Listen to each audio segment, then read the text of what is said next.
Back. So the question here is a cylindrical piece of cork of density of base area capital A and height h floats in a liquid of density rho L. The cork is depressed slightly and then released, so that the cork oscillates up and down simple harmonically with a period t equals 2 pi root over of h rho divided by rho 1 g, where rho is the density of cork. Ignore damping due to viscosity of liquid. Let the cork be displaced by a small distance x in downwards direction from its equilibrium position where it is floating. The extra volume of fluid displaced by the cork is Ax. Taking the downwards direction as positive, we have Ma equals minus rho 1 g Ax. So in place of m, we can write rho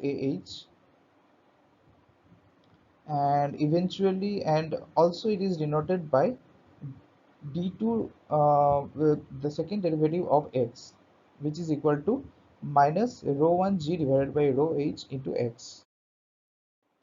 Now comparing with a equals minus kx, we have k equals rho 1 g divided by rho h, and at the time period equals 2 pi divided by root k. Now t is equal to 2 pi root over rho h divided by rho 1 g.